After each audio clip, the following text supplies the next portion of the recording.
So this message is for Wood.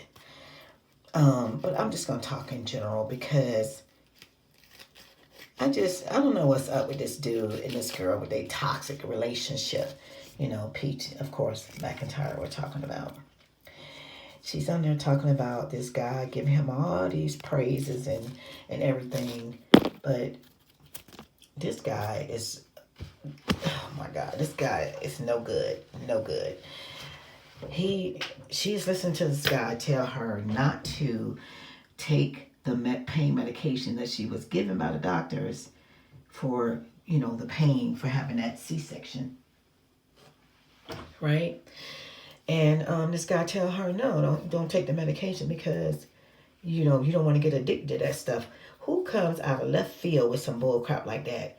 Don't take the medication because you don't want to get addicted. I think that's the first thing from her mind is thinking about getting addicted to some medication. She needs that medication. She was out walking around, going back and forth, running all the way to Tampa, going to the hospital to make sure she got there in time to go feed her, I'm not sure it was baby A or baby B, she calls him, to make sure she got there on time, for that 8 o'clock feeding. And this girl running all over, back and forth to the hospital. Then the kids wanted pizza, and she said, no, I'll go to the store and get all the ingredients, and we'll make pizza. And, so we can have some fun. We can do some things together. So, which I thought was a good idea, spend some time with the other kids, let them know that you're thinking about them as well, even though you just had these babies and you got to spend a lot of time with them as well. So, I mean, this girl looks so just like she in so much pain, and she just fighting and fighting. Excuse me, guys. And I'm like, what? Why would you listen to this guy? Yeah, he's your husband, but you don't have to listen to. You don't. He can't tell you that you don't take the medication because you need it. I mean, he's your husband, but it's not to say that that's my mama, that's my daddy. You tell me what to do, and I gotta do everything you tell me to do. I mean, that's just my opinion. Y'all can take it any way y'all want to, but that's just how I feel about it. This girl is in a lot of pain. You could see it on her face. Even when she got home and she was filming, talking, doing a live, and she was like, I'm in so much pain. I'm really hurting. And but she just laying there, what is Tylenol and Motrin going to do for you at this point? You had a C-section.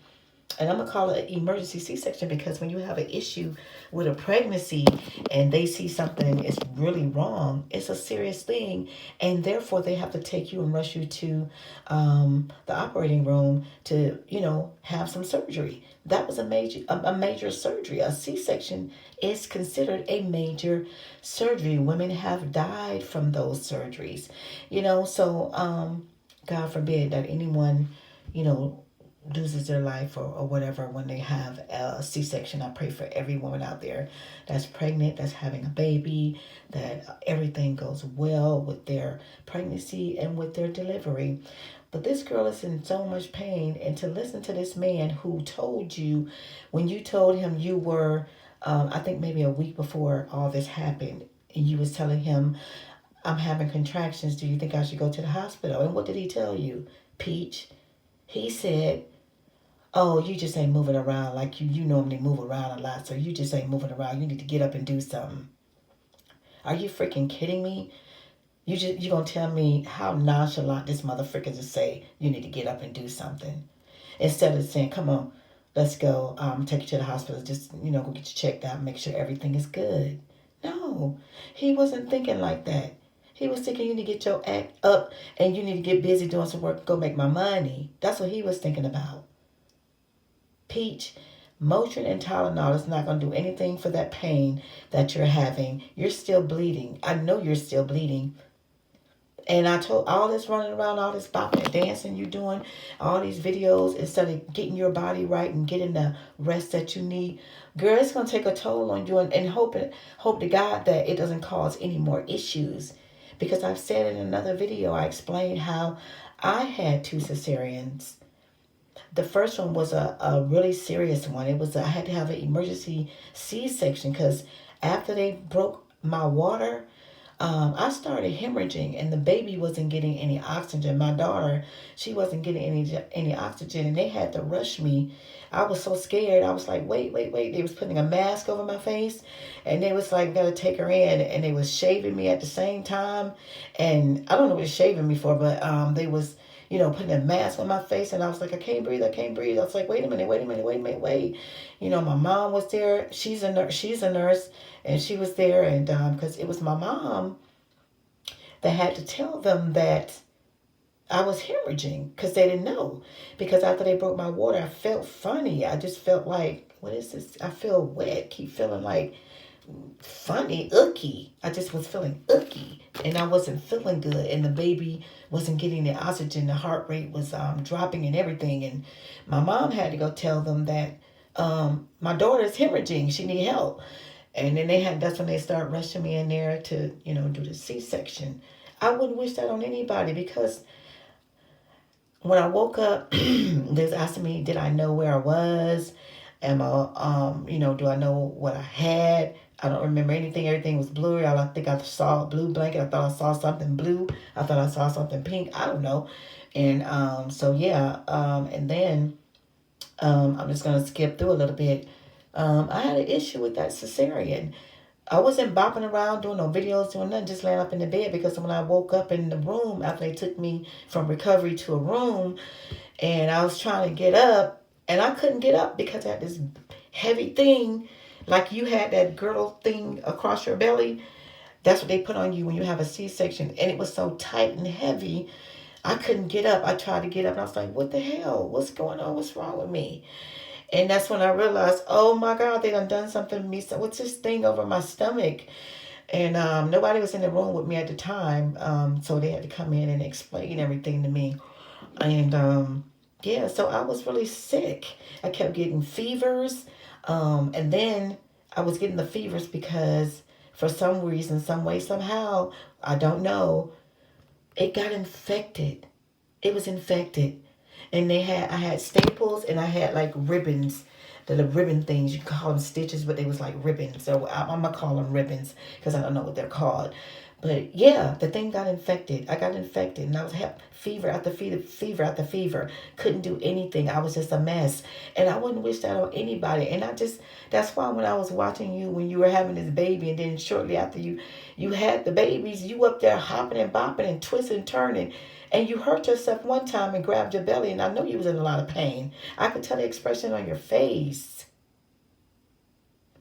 And for your husband to tell you don't take the medication, because you might get addicted. Let's hope he probably allegedly not out there trying to sell it or taking it himself, because why does he not want you to take this medication? It's like he just don't have your best interest at heart. I mean, we all know, what is he there for? If he doesn't want to be with you, because he really looks really disinterested. And I'm gonna say allegedly on all everything that I'm saying allegedly, but it just looks that way. It just looks like he's just interested. One minute you'll say I hate him, then you'll say I love him, and then you was just talking about paying the child support yesterday, and just giving him all these good praises. Next thing we know, here we go again. It's a situation going on between you and him. No one knows. And you had no business even going to no casino on Friday. Friday, you got a pass, we all know. But that Friday just passed. This Friday just passed. You should have stayed your tail home. You shouldn't have went nowhere. Your wife had just got discharged from the hospital. You should have stayed your tail home with your wife and been the doting husband that you should be. Loving on her, asking her, is she okay? Are you in pain? Do you need any pain medication? I'm going to clean this house. I'm going to cook for you. You don't have to do anything. Give me the milk if you want to pump it, and I'll take it down to the hospital for the babies. You just sit down and you get rest, because you need to get some rest. I don't want you doing anything. But no, you just couldn't just say, well, I'm not going to go out this weekend. No. You had to leave that house, and then you come back in the wee hours of the morning, and what are you doing? Downstairs, she said, and what do we see? You on the phone. Who are you on the phone with? Who are you texting? If you were texting anyone, I don't know. You could have been playing games for all I know. I don't know. But it really makes no sense, dude. Get up, Wood. How about you do something? How about you help out? Wood, how about you get on your channel and put out some content? How about you give her a break? She was talking about yesterday how tired she was. She's really sleepy. She's really tired because a cesarean can take a lot out of you. Giving a childbirth can take a lot out of a woman. How about you go give birth to a child? How about that? So you can see what it is that your wife is going through. Wood, how about you do something? Yeah, you watch the kids or whatever. I don't know, allegedly you made McKay could have been watching them while you sleep. And look at you how you was sleeping in that freaking room, snoring like a bear. Those nurses, they probably was joking, and then they probably was real serious. They wanted to come at you and beat you with a bat. Peach had to say, he gonna have to get up out of here. He got to go. Because ain't nobody about to sit up here and be snoring and sleeping like he's sleeping. And he ain't did nothing like he done gave birth. And I'm the one that gave birth to these babies and went through all this. And she should have threw your tail out. Because I wouldn't want your lazy behind sitting up in no room. I just had a baby, went through all this here, having these babies, and you sitting over there snoring like a motherfucking bear. Just laying on the couch, just nonchalantly, just like unbothered. Like, I don't give a freak. That was you, Wood. I don't give a freak. I don't give a fuck. That was you. Laying on the couch, snoring like a freaking motherfucking goddamn bear. When you got up to go wheel her down to the whatchamacallit, you like you was so tired. Like you, what have you been doing? Did you party hard before she went into the hospital? I'm trying to think. It was a weekend, but it was Tuesday. So maybe he went out Friday, Saturday, and Sunday and really tore it up. I don't know. Because dude looked like he had just came in and then brought her to the hospital. I mean, dude just looked like he was so tired it wasn't funny. I mean, dude, what do you do? What do you do? You didn't go to work. You didn't do nothing. No hard labor. No nothing. So I don't understand why you so dang sleepy. What? The weed? Was it the weed? Allegedly? Because that's what it seemed like you've been drinking, smoking, something. The way you was looking, the way you was over there snoring on that dang couch. But Wood, you need to get the freak up and help your wife. You really do. You really need, if y'all having issues and problems, I don't care. Put that aside. Because you need to be there for your wife and you need to be helping her out until she gets better. And she is not going to get better no time soon. It's going to take a minute because she had a cesarean. She's tired. She needs some rest. She needs to go to sleep. She's running back and forth trying to take care of 7 kids at home. Trying to make content to make money. So y'all can have money to feed those kids and have a place to stay. A roof over y'all head. And what are you doing? Get up, Wood. Get the frick up off your motherfucking tail and do something. Get on your channel and do some work. Put out some content, dude. Off your lazy ass. And do something. Lazy motherfucker, what's wrong with you? She just throw you on out to the dang streets. Because she can do bad all by her motherfucking self. She just don't seem to realize that. Girl, you can do bad all by your motherfucking self. You don't have to do bad with a whole grown man sitting up there with you, looking at you, laughing in your motherfucking face. Because he don't give a freak. But that's it. I'm going to come back and I get on Wood a little bit more. Because I got some more to say to Wood. Because Wood need to be beat up more so than people need to be out here beating up on you. They need to be beating up on Wood and stop sitting up there talking about, oh, I feel sorry for Wood, this and that. No, I don't feel sorry for him. I don't feel sorry for that motherfucker. For what? What are we feeling sorry for him for? Bye. Have several seats. Y'all like this video, comment, and please subscribe to my channel.